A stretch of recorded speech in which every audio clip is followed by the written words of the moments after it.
Om Namo Parvati Pataye Har Har Mahadev.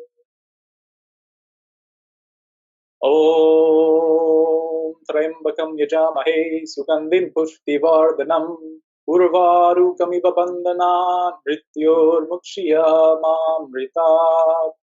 Om Sahana Bhavatu Sahano Bhunaktu Sahaviryam Karavavahe Tejasvinavaditamastu Ma Vidvishavahe. Om Brahmanandam Param Sukadam Kevalam Jnanamurtim Dandvatitam Gagana Satrisham Tattvamasya Vilaksham Ekam Nityam Vimala Machalam Sarvadi Sakshi Bhutam Bhavatitam Triguna-rahitam Satgurum Tam Namami.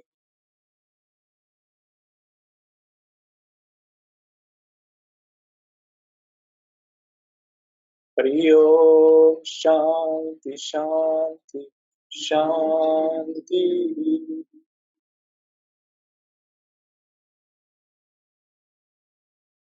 Om Tat Sat. Namaste.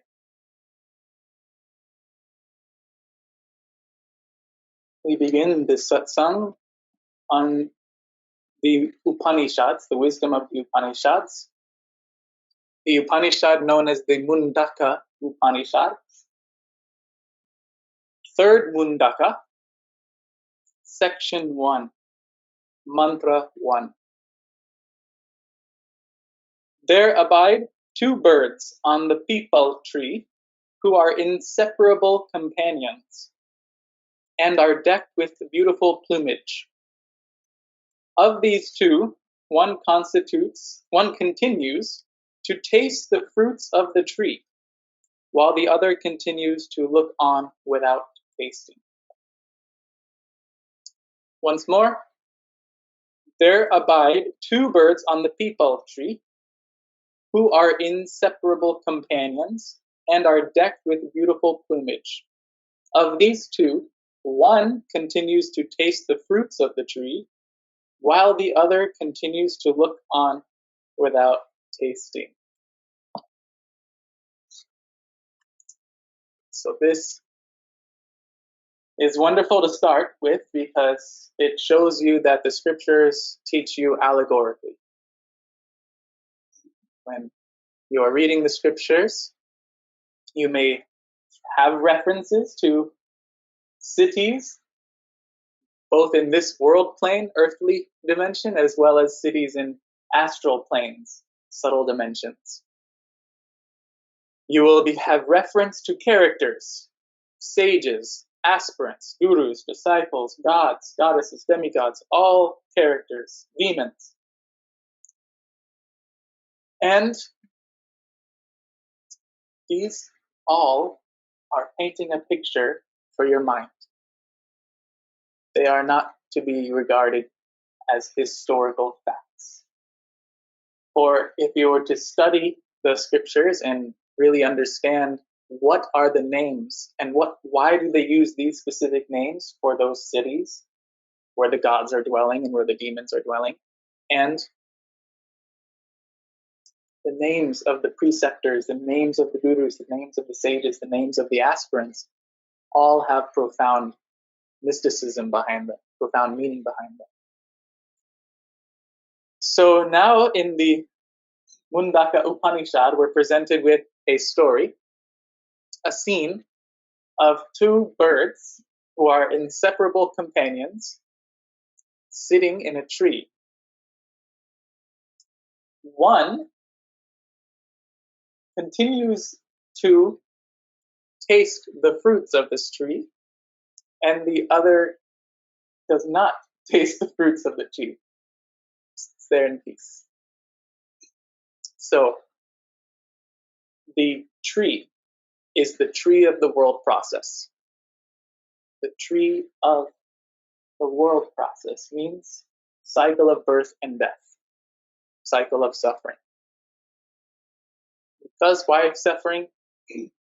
Body. How many problems does the body have? So many problems. How many problems does the mind have? Even more problems. So world process is full of suffering. You must understand that embodiment after embodiment, you've been coming back, not realizing who we are, and we suffer from it. We suffer due to it because of that fundamental error that we make deep. Now you're going to understand through attending Satsanga how you've made those errors and why you're making those errors and how not to continue making those errors. Because, raise your hand if who wants to suffer. Crickets, that's what we thought. Yeah, that's right. So nobody wants to suffer. Everyone wants to be happy. Everyone wants to be healthy. Everyone wants to be conscious. Everyone wants to exist. So, the world process, the tree of the world process. The roots of this tree are the samskaras, are the unconscious impressions from this lifetime and previous lifetimes. These are known as samskaras, unconscious impressions. That is the root of this world process tree. You know that every plant, every tree is nourished at the roots, correct? So, what is nourishing this tree of the world process? Ignorance. Ignorance is avidya, is nourishing the roots of this world process, the tree of this world process. The trunk, the stem or the trunk, are the vasanas, are the subconscious subtle desires. Vasanas. The branches are your vrittis, your thoughts. You have a subconscious and unconscious desire. It bubbles up to your conscious mind, and you act how to get that object of your desire. So a vritti, thought, presupposes the action. That is the branches. The flowers are your karmas, fructifying karmas. Karmas that are responsible for the experience you're having in this embodiment. For it is this body and mind that have been conditioned by the world process over and over again that are sustaining the world process. Cycle of birth and death and cycle of suffering ceases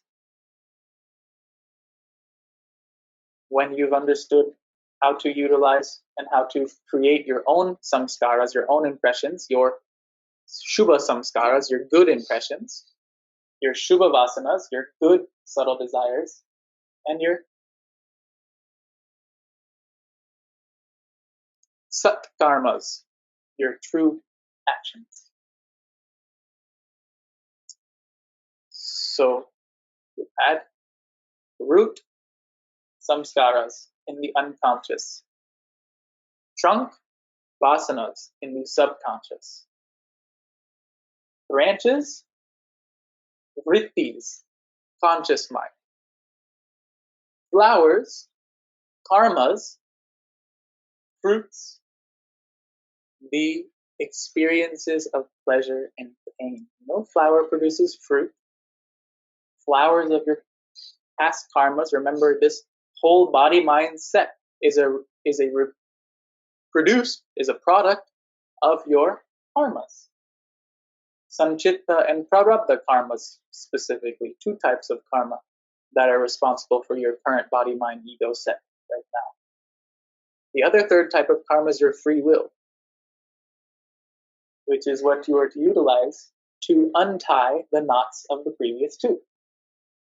To untie and break those chains, you must use your free will, your self-effort, for that is alone all you've ever had, is your self-effort. So if you thought karma was strong, yoga is even stronger. Yoga is able to break the knots, bust the chains, destroys them. All right. So you have fructifying karmas in the form of flowers, and those fruits that you eat in this world process taste pleasant and unpleasant. Yes, indeed. And these fruits are either sweet or sour, right? Sweet, enjoyable; bitter, unenjoyable. So, 2 birds, remember? 2 birds, inseparable companions. Key detail. 1 bird is the individual soul, known as the jiva, Jiva, jiva. And the other bird is the supreme soul, Ishvara. So these are the 2 birds, individual soul, jiva, and Ishvara, supreme or cosmic soul. The jiva, the individual soul, through the conditioned mind, is experiencing the fruits of the world process tree. The jiva is inherently your nature, your true nature as the soul is Brahman, the absolute reality. Pure consciousness, pure existence, pure bliss, absolute bliss. So yeah, I've heard that, It'd be nice if I experienced it. Keep going. Keep doing what you're doing right now. Coming to sadhana, coming to satsanga, letting your intellect, your purified intellect, lead your ego to satsanga, to sadhana, to be effaced. You must utilize a purified intellect to get your body and mind here, get your body set here, traffic and tolls and whatever it was, and you come. That purified intellect has brought the ego to its own effacement. This is a mystic movement, and a movement that's decked with auspiciousness, with blessedness. Your real nature as the jiva is Brahman. Now, Brahman, in order to have jivahood, is mixing with avidya, ignorance.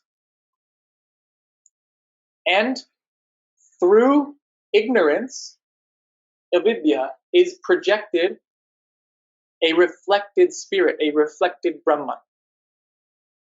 So, your nature as an individual soul is the absolute reality. Avidya, ignorance. And the reflected spirit, reflection of Brahman. That inner light, inner awareness. And that inner awareness is the same as the absolute awareness, but it's located here, concentrated here. And that is due to the veiling of ignorance. The prism, the light of Brahman, the pure, unobstructed light of Brahman, pure consciousness, pure awareness, is being refracted and obscured through avidya, ignorance, which produces the idea that I am this individualized identity. My soul, my consciousness, my body, my mind, my. Because nothing is mine, nothing belongs to me. That's why every mantra has namo or nama, namaste. Rishis put it in there in the masses, so the whole population, the whole people get a subconscious repetition of namaste, namo, nama. Nothing is mine. Na, negation, ma, meanness, mindness, egoism. So as soon as you drop the ego, as soon as the ego is negated, sublimated, or transcended, Brahman alone shines. Your absolute nature, your absolute reality is being obstructed by ignorance.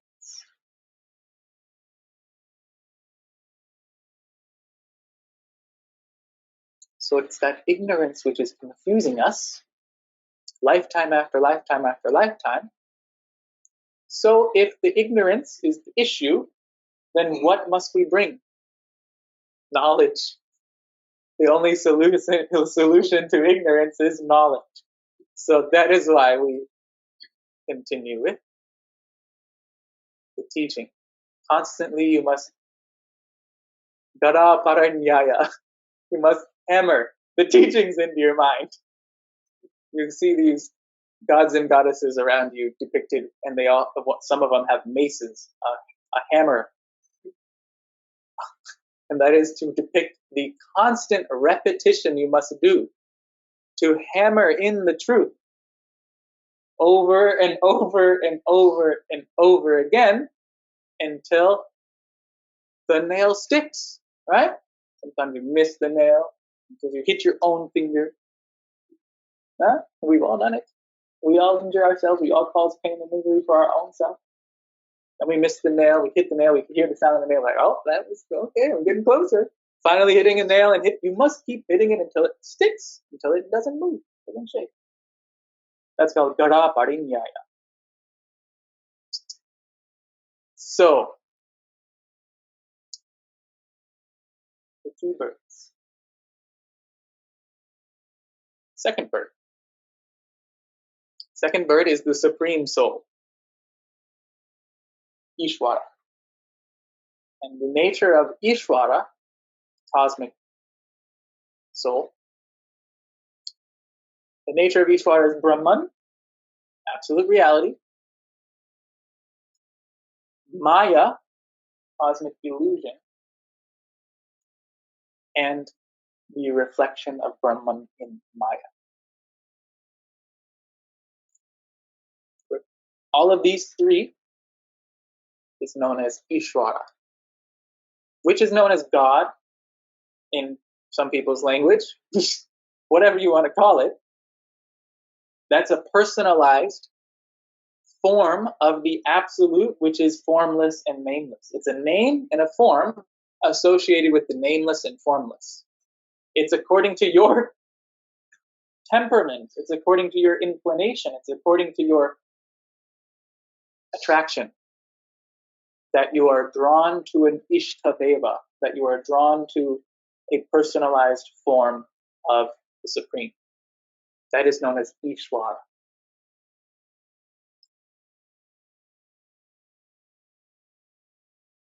Ishvara is Brahman, the absolute reality, substratum of the universe, Maya, cosmic illusion, and Brahman, which is seen reflected in Maya.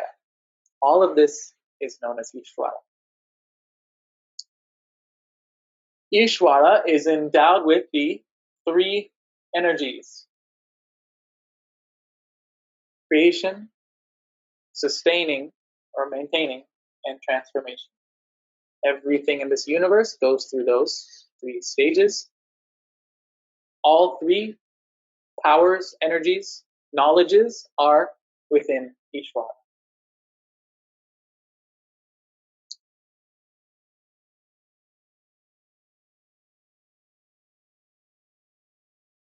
Ishvara and the Jiva are sitting in a tree.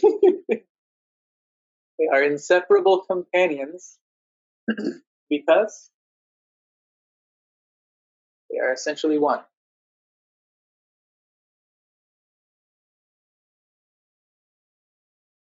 Brahman manifesting through Maya with sattva predominating prakriti.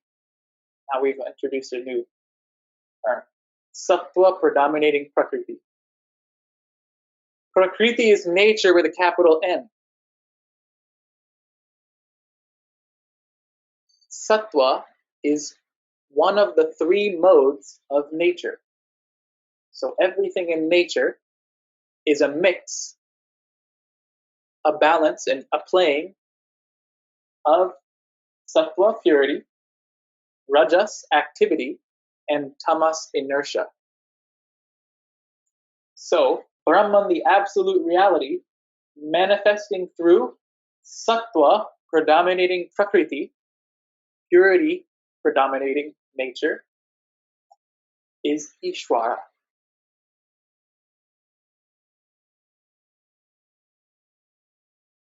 Because that is Brahman seen through cosmic illusion, Maya. Because there is no two things, Brahman and Maya. There's only one thing, the absolute reality, who you are. That's Brahman. So you say, why is it Brahman and Maya then? Why must there be the absolute reality and the illusion?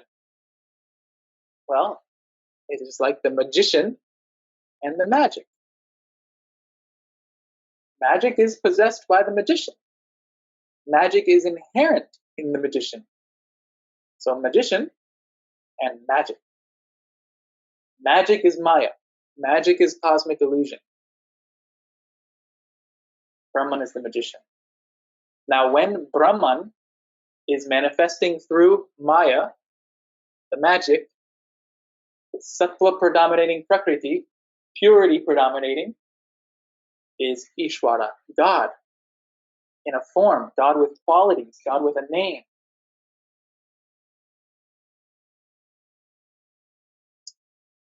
This name and form tends to be what is misinterpreted by the masses. Conventional religion, you must follow God this way. This is the God's name. This is how you must pray. Everything like this. Only my way of worshiping God is my relationship with God is the correct one. You must do it this way. That's where we run into issues. That's why millions of tragedies have been committed in the name of God, in the name of religion. So, why is it so important? Why does this Ishvara play a central role in your highest Vedantic meditations, in your most profound meditations? You've got Ishvara, you've got a mantra, you've got a form, you may have different attendants, you've got cosmic weapons, all of this to give your mind more content, more material for your meditation, to keep your mind involved with the divine self. It's a mystic way the rishis did. The illumined rishi, illumined sage, rishi, ancient one, coming from the Sanskrit root of rush, which means to flow beyond the mundane world by means of spiritual knowledge. That's a rishi. So they have formulated these images specifically. Nothing is out of place. Nothing is by chance. Nothing is haphazard. It is all to bring into your meditation. Why? Because they discovered how impactful sound and form are on the mind. Sound and form. Two most dominating influences for your mind. So, yogi skillfully uses sound and skillfully uses form to transcend all names and forms.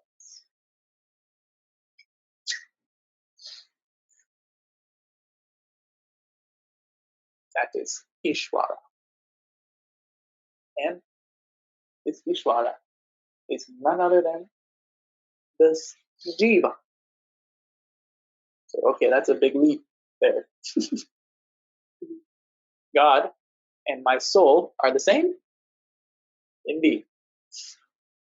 That when properly understood, that Ishvara, Brahman, manifesting through Maya, and the reflection, Ishvara, one bird in the tree. Another bird, Brahman, avidya, ignorance, reflection, individual soul. These two birds are really one. And while one bird constantly is eating at the fruits of the tree and having bitter experiences and unpleasant experiences, and sweet fruits and pleasurable experiences, the other bird is peacefully witnessing the events. Unaffected, untouched, completely.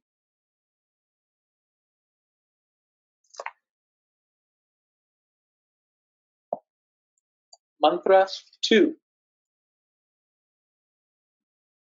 Abiding on the same tree, sunk in attachment, destitute of strength, the individual soul experiences delusion and grief.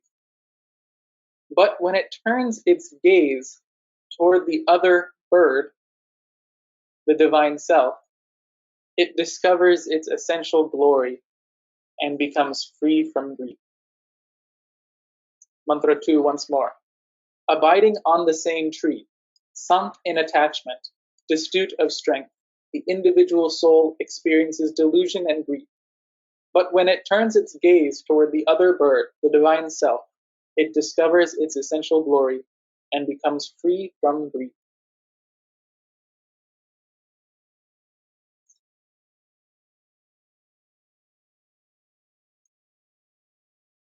When Mantra 3, when the seer, the individual soul, realizes the Supreme Self, who is the controller of all, the cause of even Brahma the creator, Vishnu the preserver, and Maheshwar the transformer, self-effulgent and the basis of the entire creation, then, being free from the taints of virtue and vice, it attains its identity with the Supreme Self.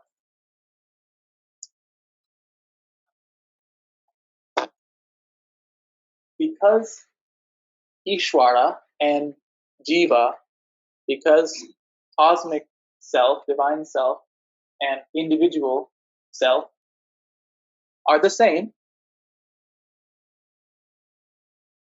why do we not experience it? You had it. Ignorance, number one. So this individual soul is afflicted. The real virus is ignorance. Because that real virus, mortality virus, repeated embodiment virus, constant birth, growth, decay, death, birth, growth, decay, death, come here to the material finite plane, material world, we sacrifice a little bit of finite to get a little bit more finite. Next time, we get better at sacrificing a little bit bigger piece of finite for a little bit bigger piece of finite. Still limited, still never makes you happy, never fulfills you. So it takes a very mature yogi, a very mature spiritual aspirant to realize what has not been working.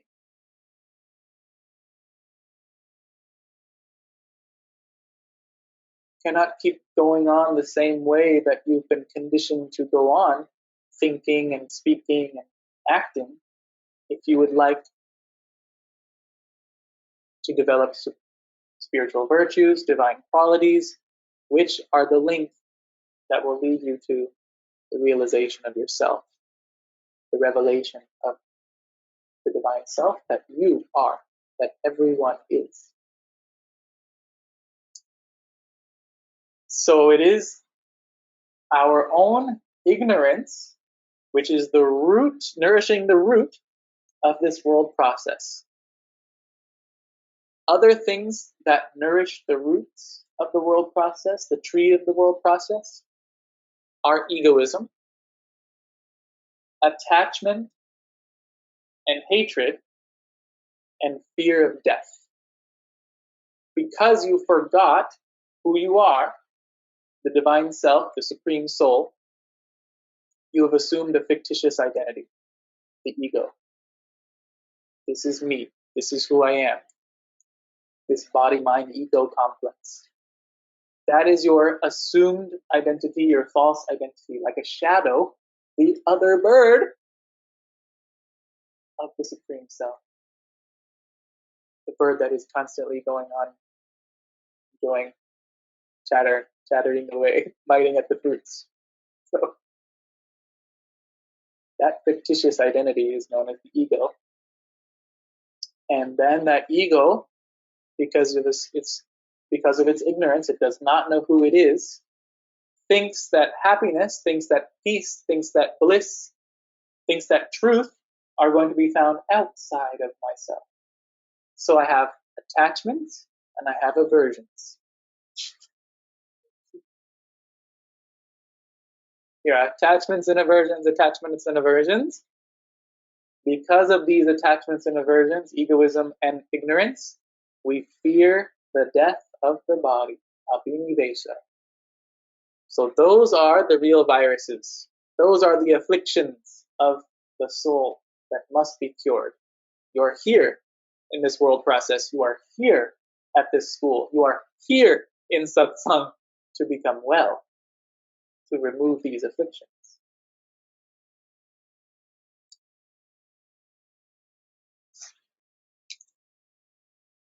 Abiding on the same tree, sunk in attachment, raga. Destitute of strength. Ego is constantly looking outside, externally for validation. There is no matter how great your recognition is in this world, it is fleeting.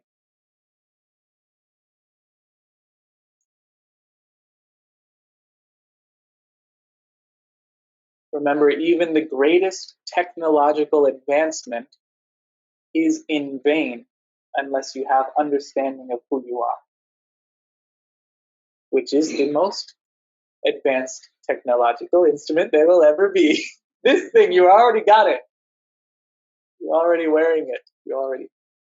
So that is destitute of strength. When we don't know who we are weak. We fall prey to the tricks of the ego, to the whole bag of tricks. And when you confront the ego, you'll realize that the ego's bag of tricks is so massive, it extends, and you can't see the end, and you can't see the end. It's that big. It's been here tying you into the world process. It's been duping us for countless lives. Do not let your guard down. You must be vigilant about the ego and the tricks of the ego. Now you become strong, having put down the fictitious identity of the ego. Now you're truly strong. The individual soul experiences biting at the fruits, delusion, and grief. Remember, Krishna and Arjuna in the Bhagavad Gita, backbone scripture of yoga, the very first teaching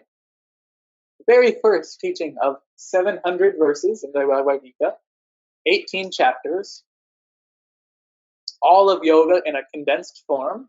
The very first teaching, it's important. Do not grieve. Do not become miserable in sorrow. Because this, in the Gita, it was that Arjuna did not want to fight the battle. He did not want to perform his duty he was here on this planet to perform. So by negating your own duty and trying to take another person's duty, you do not arrive at the goal. You do not receive liberation. You do not receive the auspicious blessing that you are here, birthright here to receive. And it comes, that jewel is discovered, yourself is discovered when you perform your own duties with precision, with skill. We do not retire to the forest for the rest and say, oh, the world process is full of suffering and misery. Because as soon as you get to the forest or the cave, you're going to miss your masala cha.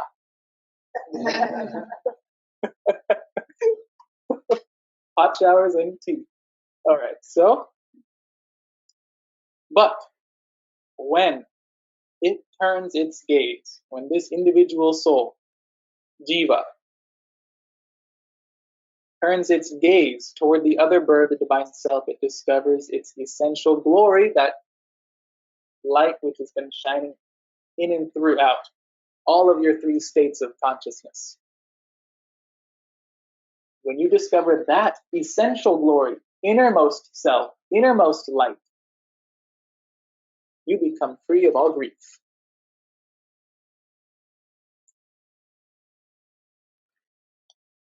When the seer, mantra 3, when the seer, individual soul, realizes the Supreme Self, who is the controller of all, the cause of even Brahma, the creator, self-effulgent, and the basis of the entire creation, then, being free from the taints of virtue and vice, it attains its identity with the Supreme Self.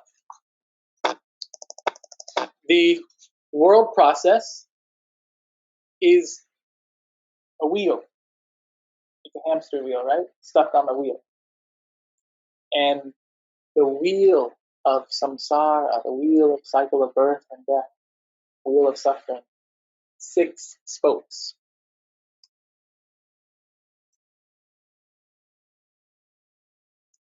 Six spokes.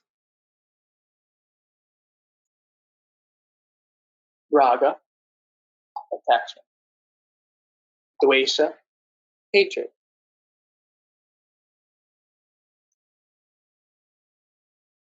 So we're going to go with next. Pleasure and pain.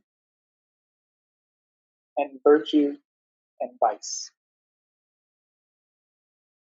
So you'll hear the scriptures point out one must transcend the pairs of opposites. This is what it is pointing to. Transcending the pairs of opposites. Raga, dvesha, number 1. Attachment, hatred. Number 1 and 2. Pleasure, sukh, and pain, dukh. Sukha, dukkha. Pleasure, pain. Raga, dvesha, attachment, hatred. And virtue and vice. These are the 6 spokes of the samsara wheel, cycle of birth and death.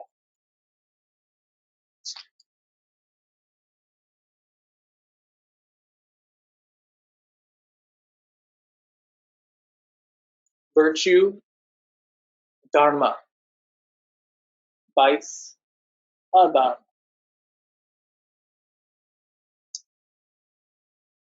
Realizes the Supreme Self, who is the controller of all, the seer, and the basis of all creation, then being free from the taints of virtue and vice, it attains its identity with the Supreme Self. Yoga has what is known as a prakriya in it, many prakriyas, many thought experiments, and we've done them before. And these are very simple experiments you can run right now on your own operating system, with your own nervous system, with your own mind. Let's do it. So we are the seer, right? So the scripture, we are the individual soul, which is really the Supreme Soul. So we're the seer, lowercase s, when we have the upadhis, when we have the limiting adjuncts, when we have limitation because of the limited mind, the conditioned mind. And that conditioned mind identifies with the body. That body is from a certain place, this family, this, etc., etc., etc. Whole embodiment continues. All right, you understand how this identity tricks you into coming back to suffer. Wise up and rise up. So, the prakriya, the thought experiment. Seer, individual soul, lowercase s, supreme soul, uppercase s. The seer and the seen. This is the thought experiment known as Drig Drishya Viveka. Drig Drishya Viveka means the discrimination between the seer and the seen. The seer and the seen. You are going to be the seer as your eyes. Okay, first stage of the experiment. Eyes are the seer. Eyes are consciousness. Eyes are the observer. The other bird. And the world, the changing world, is the seen. Because you have to understand who you are. You are the seer. You are the observer. You are the witness. You are the consciousness. And you must understand what is seen by that consciousness. You. What is seen by you, the real you. First stage, easy stage, kindergarten stage. I'm going to be, the self, is going to be the seer is going to be the eyes. And the world that is constantly changing, constantly in flux, is going to be the seen. Okay, move on already. I get it. Now, you are going to go deeper. And all the changes of your eyes open, eyes closed, eyes nearsighted, farsighted, etc., eyes dry, eyes moist, the condition, the changing condition, the fleeting condition, the momentary condition of your eyes, which was the seer, has now become the seen. But who sees the condition of the eyes? The mind. Mind has become the unchanging witness, unchanging seer. And the eyes become the seen. Oh, third step, final step. Simple prakriya, 3 steps. Going to happen in a couple minutes.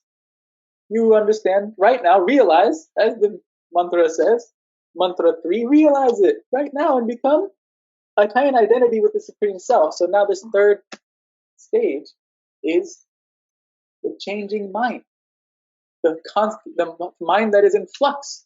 Memories come flooding in and then leave. The emotions make you hot and then you make you cold.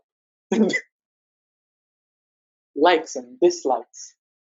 Understanding, not understanding. Thoughts, no thoughts.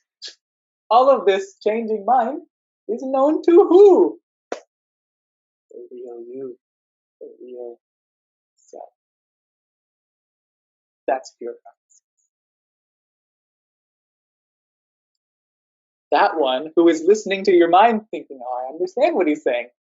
The very understanding of your own mind, very deep level intellect, is known to yourself. Own consciousness. That is who you are. That is a prakriya.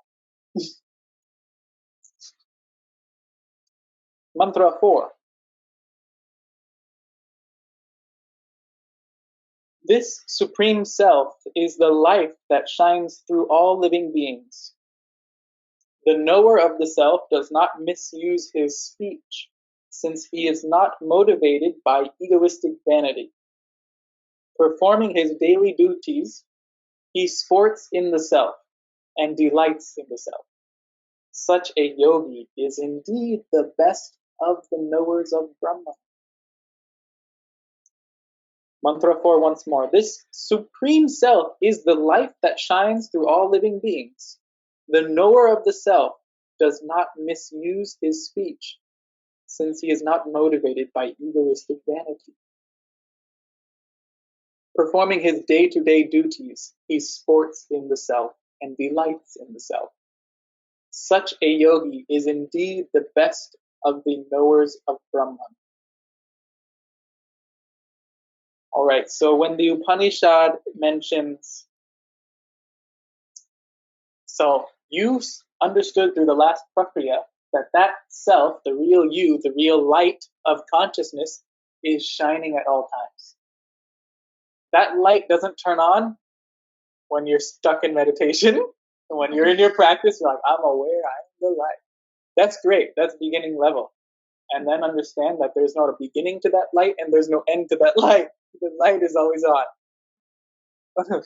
Your chakras cannot be blocked. Okay? Profound understanding. So, when the mantra,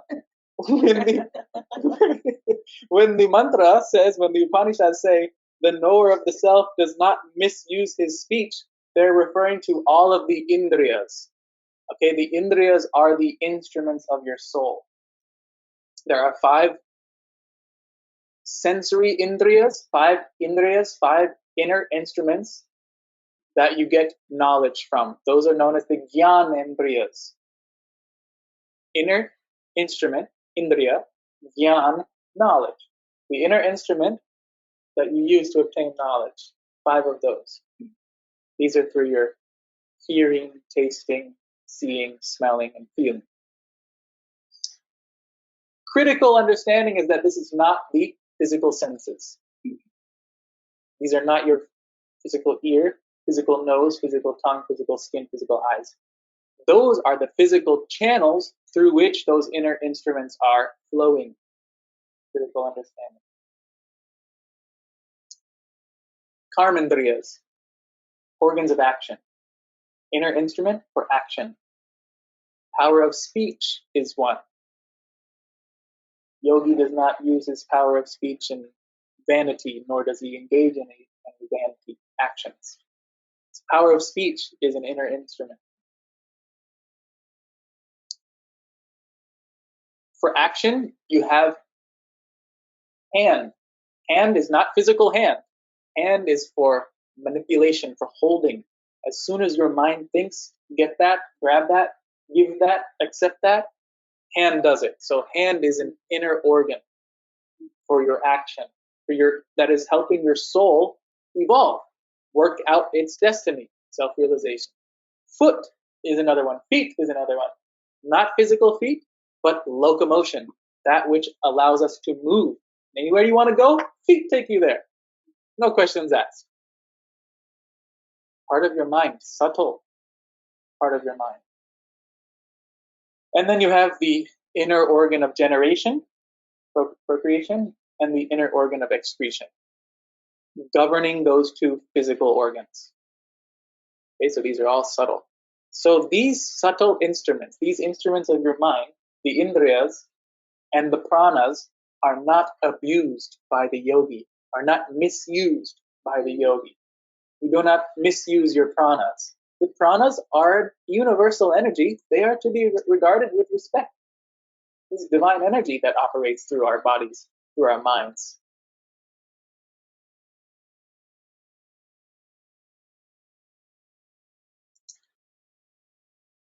So he is not motivated by egoistic vanity. Performing his day-to-day duties, he sports in the self.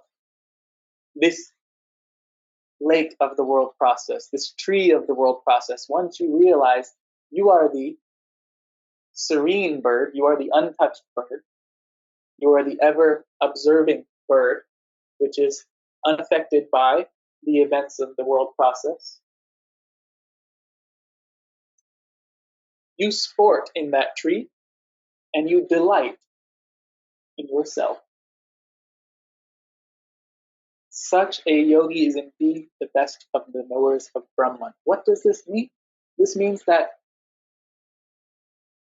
the sage, the illumined personality, the yogi liberated while living, the Jivan Mukta,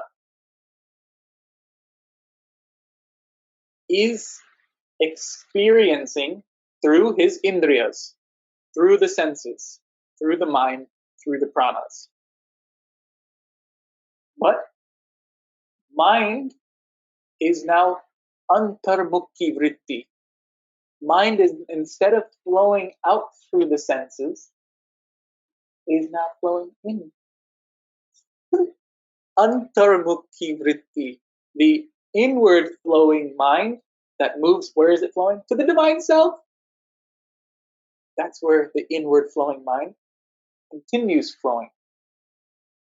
continues, continues, and continues until, just like a river, embodied sage, Gurudev, is in an embodiment, is a river, is emptying into the ocean.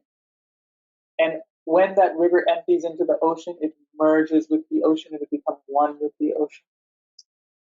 So yes, the river is still sporting in the lake of the world process as it makes its journey down through the steep, cavernous cliffs of the highest mountain peaks, and then it comes in to the meandering foothills and through the valleys it slows, finally empties into the ocean.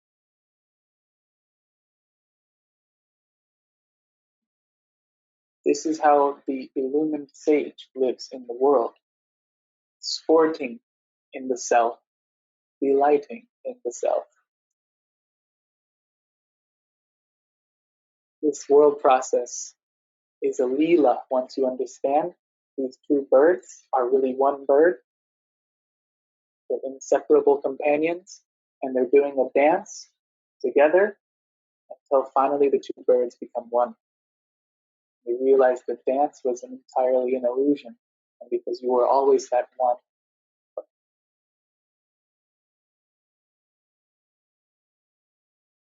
Last mantra. Mantra 5, well, not last of this section, this last for today. Mantra 5 of 10 in this section. Ever devoted to the practice of truthfulness, austerity, knowledge, and brahmacharya, the striving aspirants having destroyed the defects of the mind, behold the self as the self-effulgent reality shining within the very bodies, even in their own hearts. Cool. Mantra 5. Ever devoted to the practice of truthfulness, austerity, knowledge, and brahmacharya, the striving aspirants having destroyed the defects of the mind, behold the self as the self-effulgent reality shining within the very bodies, even in their very hearts. Truthfulness is much more than simply speaking the truth. It implies sincerity, but it also implies satsanga, being involved with good association. Sat, also meaning existence, also meaning truth. So satsanga, aspect of truthfulness, practice. Sincerity, really understanding the whole of cosmic life is your practice of satyam, truthfulness. Austerity. Austerity is not limited to the body. Discipline, austerity, discipline. Because the body has problems, we know, but it's not all the problems are in the body. More problems are in the mind, and actually the problems of the body are caused by the problems of the mind. So your austerities should now be focused on mental discipline, mental toughness, mental endurance, mental fortitude, mental patience. Knowledge, devoted to the practice of truthfulness, devoted to the practice of austerity, devoted to the practice of knowledge. Spiritual knowledge comes in through your intellect and purifies your intellect and becomes intuitive. This is the goal in the practice of jnana yoga, the yoga of knowledge, the yoga that turns knowledge into wisdom. Intellect. First of all, you have to make a distinction between worldly knowledge and spiritual knowledge. That's number one scriptures are going to distinguish, discern what will keep you bound to the world and what will liberate you from it. Must know that first. Second, this spiritual knowledge, choosing to be free of the chain, choosing not to suffer, you pursue spiritual knowledge. As that spiritual knowledge comes in, is it, I know so much about every single word in the Upanishads, I got so much information. Not about that, because it is about your intuition. Intellect is there to separate, to compartmentalize, to see very clearly who are you and who you are not. Once you have gained all of that detail, all of that information, all of the teachings, you are not to stay with the intellect. You are not to stay with the intellectual, conceptual, theoretical understanding. It is to be practical. It is to be right now, realized right now, experienced directly experienced and practiced right. That becomes intuition.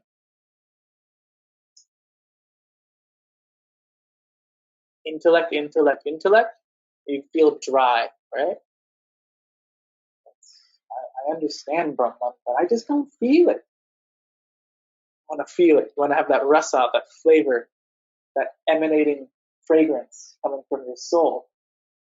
The flowers are blossoming in realization of Brahman. Keep antarmukti vritti, inward flowing mind. And that inward flowing mind will eventually find its way to Brahman, the cosmic ocean, the self. And brahmacharya, self-control. Kindergarten understanding brahmacharya means abstinence from sex indulgence. Advanced level understanding of brahmacharya means abstinence from all falsehood, all vanity,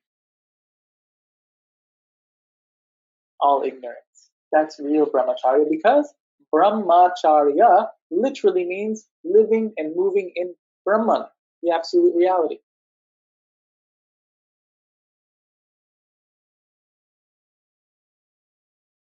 Having destroyed, for the striving aspirants, us, having destroyed the defects of the mind. What are the defects of the mind? Krodha, anger. Lobha, greed. Kama, lust. Matsarya, jealousy. Mada, pride. And moha, delusion. Defects of the mind. Having destroyed them, ever devoted to the practice of truthfulness, austerity, knowledge, and brahmacharya, the striving aspirants behold the self as the self-effulgent reality shining within the very bodies, even in their very hearts. Now, when we did the prakriya, and you realize that who you were right now is not your own body, mind, ego complex, it's self-effulgent. The self, the light by which you saw, your own body, world, easy. Body, world, easy. You can see with your eyes, right? But then we moved a little bit deeper, and you saw your own eyes with your mind. The light of your mind was shining on the eyes, the object, the scene. The light of the self, which is self-effulgent, is shining on mind, ego, both birds. Because the whole world process and the whole tree and both birds dissolve when you arrive at the light. The whole thing is being illumined by who? By you. You alone are the truth. And that is what mantra 6 says. Truth alone triumphs. Satyam eva jayate. And with this, we will conclude for today.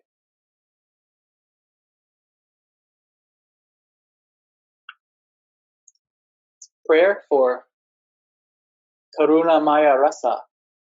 Antidote for coronavirus is right in the name. Karuna, compassion. Corona, Maya, Ras. This word comes from Sanskrit, virus. It comes from Maya Ras. Maya means fear, Ras means flavor. The virus is the flavor or essence of fear. Fear of losing the body. Fear of losing the ego. Fear of losing all the attachments and aversions. That is the real virus. And the antidote to fear is compassion. Karuna. Karuna Maya Rasa. Blessings for Karuna Maya Rasa, shower of divine grace over all of you. And a special prayer for Shakti, Bhakti, and Mukti, strength, faith, and freedom. Oh.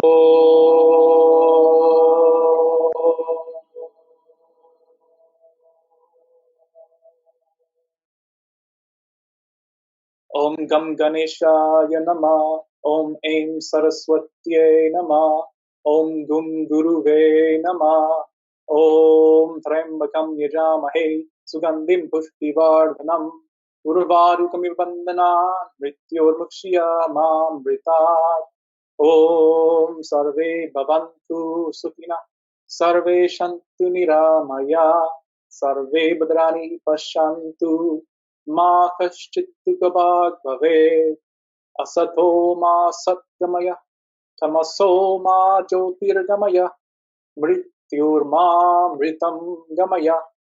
Om Purnamada Purnamidam Purnat Purnamudachyate Purnasya Purnamadaya Purnamevavashishate.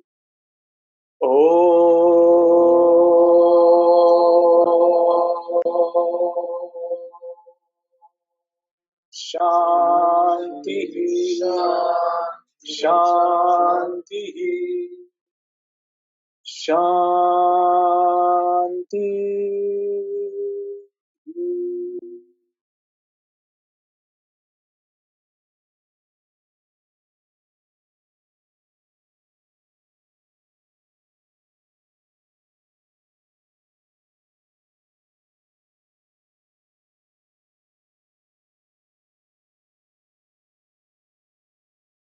Hari Om Tat Sat. Om Shri Guru Ve Namah.